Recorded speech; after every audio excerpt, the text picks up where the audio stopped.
Hello, it is IARESMART, and today I'd like to ask the question, what does it mean to be a Jedi? Now, I've been playing a lot of Star Wars Jedi Survivor, where you play as the Jedi Cal Kestis, but the thing I noticed about playing is that Cal kills a lot of people. Like, he kills a lot of stormtroopers. Now, I know these are meant to be the bad guys, but still, he kills a lot of people. Like, in the hundreds, maybe even thousands, and it just really strikes me as like, is this really what a Jedi is? And so I started to think about this a bit more. Now, in the sense of the game, it makes sense, because it's a video game. The main combat, the main gameplay is combat. It's fighting enemies. So it makes sense the player character protagonist is going to kill a lot of people. But does this make sense in the lore, is what I asked. From a lore point of view, does it make sense for this Jedi to go on murder sprees? That seems like more of a Sith thing, right? I mean, when we were kids, I think we all wanted to be Jedi, right? We want to have a lightsaber, swing it around, use the Force, fight bad guys, and do all that stuff, right, when we were kids. But really though, what does it mean to be a Jedi? Looking back at the original Star Wars trilogy, actually the original Star Wars movie, in this, Obi-Wan tells us that for over 1,000 generations, the Jedi were guardians of peace and justice in the galaxy. This is a bit vague, but we get the idea that the Jedi are the good guys. That's what the movie wants to build up. However, Yoda goes a bit more in depth, telling Luke more about the Jedi, and through Luke, we the audience learn about what the Jedi really mean, and how Yoda thinks that a Jedi should be, because he's training Luke to be a Jedi in this scene. The thing that always struck me the most was, he says, a Jedi uses the Force only for defense, never to attack. And this has always struck me as funny, because I'm like, what do you mean the Jedi never attack? Hasn't he seen the prequels? I mean, Yoda himself goes on a crazy combo kill streak at the Jedi Temple versus all these clones. What do you mean he never for attack? That doesn't make any sense, Yoda. And there's also that line that Mace Windu says, where he says, "We're keepers of the peace, not soldiers," at the beginning of Attack of the Clones, only at the end of the movie to be the one to decapitate Jango Fett. Yeah, good job being a peacekeeper and not a soldier there. Now, this line is funny in retrospect, but the real meaning of this, the setup of this, the reason it's in the movie, is to show that the Jedi had kind of gone away from their old ways, that the Clone Wars was what caused the Jedi Order to crumble. Now, this was by Palpatine's design. That's why he had the Clone Wars, to slowly erode away the morals of the Jedi so he could eventually destroy them once and for all. But that's really what happened to the Jedi. That's what you have to understand about the Jedi of the prequel era, is that they had fallen far from their ways, far from what the Jedi had began, far from the peacekeepers they claimed to be. They were soldiers. They were trained as soldiers. Cal Kestis was trained as a Jedi during a time of war. He was more so trained to be a soldier that wields the Force than he was to be a Jedi peacekeeper. I think this can be a good way to explain why, Cal just is so crazy killing everyone. He was trained to be a soldier. That's what he is. He's not really a Jedi peacekeeper as much. So in reality, the Jedi of the prequels were really only Jedi in name. They were just soldiers at the time of their demise. They fought and they used the Force, but they really weren't holding up to the ideals. This is a major theme of the prequel trilogy, is how the Jedi fell.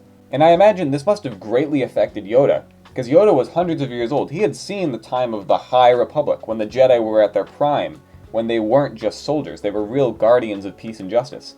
He and the other Jedi had fallen, and he must have realized this after the event of Revenge of the Sith. I find it interesting that we don't really see much of Yoda in between Revenge of the Sith and Empire Strikes Back, but I imagine he must have had to totally reevaluate his entire point of view. The way I see it is when Luke is learning with Yoda, Yoda tells him all these things about the Jedi, how they should never attack and use only the Force for defense. I think what this means is Yoda had changed, he had changed during this time. Because I imagine that's not what he was telling the Padawans during the time of the Clone Wars. He was sending all these Padawans off to fight battle droids in the war. He's not going to tell them not to attack. He's going to tell them to attack. He's doing a complete 180 when he tells this to Luke, that a Jedi uses the Force never to attack. And this has a big payoff. Luke doesn't really notice this. He doesn't really use that advice. He goes up and attacks Vader, and that is what leads him to fail at the end of Empire Strikes Back. But in Return of the Jedi, when he faces Vader once more, he almost kills his own father in a fit of rage. But then there's this moment. He stops himself. He throws away his lightsaber. He says, "I will not kill my father. I am a Jedi, like my father before me." And this moment, it always gets me. Because this is the moment Luke becomes a true Jedi. More so than any other Jedi before him, Luke is the purest form of a Jedi here. He throws away his weapon. He doesn't need a weapon. A Jedi uses the Force to defend, never to attack. And Luke holds on to these ideals to the very end. In The Last Jedi, when we see him face off against Kylo, He doesn't attack Kylo. He doesn't outright face him. He evades all his attacks. And he does this not to try and taunt Kylo, not to try and trick him or try and turn him back to the light side, but to give the Resistance time to escape. And then this effort of projecting himself ultimately leads him to sacrifice himself. Luke, in this moment, sacrifices himself to save the Resistance by not attacking, by defending. That is what makes Luke a Jedi. This is why I love this moment in The Last Jedi. You can say what you want about this movie, but this moment will always be special to me. The moment Luke sacrifices himself and saves the galaxy and becomes the true legend. At the beginning of The Last Jedi, he's grumpy. He's gone away from his ways. He doesn't want to be a Jedi anymore. He wants the end of the Jedi to end. But at the end of the movie, his hope has been restored in the Jedi. His faith has been restored in the Jedi and in the galaxy. And we see this in this amazing culminating moment.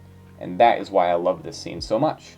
This is why I would say that out of any Jedi, out of any time, Luke Skywalker is the greatest Jedi. He's gone through so much change and development and character growth throughout not just the original trilogy, but even through the sequel trilogy. He grows so much in just one movie. And we see that. And it's incredible. And I think I can pretty confidently say he is the best Jedi. But what does being a Jedi mean? Can we apply it to our own lives? Now, obviously, we can't use the Force. But that's a big thing. But I think there is a lot we can learn from the Jedi philosophy. The main lesson I take away here is defend, don't attack. A good example of this I have found recently is I often, share my opinions online, right? As a lot of us think we do. And I often say like, oh, I really like this thing in The Last Jedi, like I told you about earlier. Now, when I say this, I think you can figure out I don't get very many positive comments when I say I like The Last Jedi. I often get a lot of very angry comments of people telling me I'm wrong. And my initial reaction is to immediately, attack them back. Say, no, you're wrong. You're wrong. I'm the one who's right. No, and you're wrong for liking the prequels. Those are bad movies. That's my initial reaction. What I should do instead, the Jedi thing to do, would be to explain why I like these movies, to defend the movies that I like, and tell people why I enjoy them and why they should consider giving them a chance. That's very difficult. I know it sounds easy the way I explained it, and even like me explaining, like I could do that. But looking at almost every time I've engaged in a conversation with someone about this, it just ends up going nowhere. Because I always try to attack back. And that gets you nowhere. Another thing I think we can just learn from Luke Skywalker, which is that you never stop growing. A thing I always find interesting about the original trilogy is Luke is always growing. In each movie, he grows and changes. In the A New Hope is his hero's journey. He becomes a better, stronger person at the movie. Empire Strikes Back. He's not really a Jedi, doesn't really know what he's doing, but at the end of the movie, even though he fails to fight Vader, he still comes out better than he was at the beginning of the movie. And same with Return of the Jedi. We see him as a strong Jedi at the beginning, but at the end is where he becomes that true Jedi, where we see him throw away his weapon, and he says, I am a Jedi, like my father before me. But what's after Return of the Jedi? Are we just supposed to assume Luke was happy forever? Everything just worked out? The Empire is gone and no other issues ever arose for him? He just stopped growing and that was it? No, that's not how life works.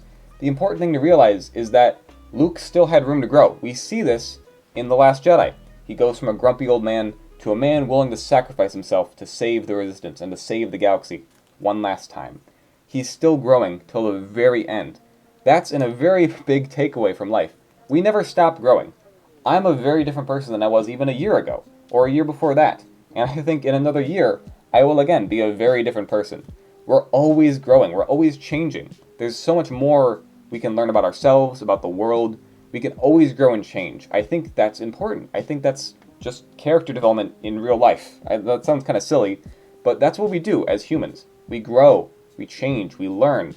I don't get the people who just try and stay the same, I think there's value in, having something solid in your life to cling on to. But you gotta change. It's very difficult. It's tough to admit. I find it difficult to change sometimes, but it's something you have to do. Yoda, who was hundreds of years old, still had much to learn after he failed in Revenge of the Sith. He had much to learn, and he passes on Luke this knowledge from failure.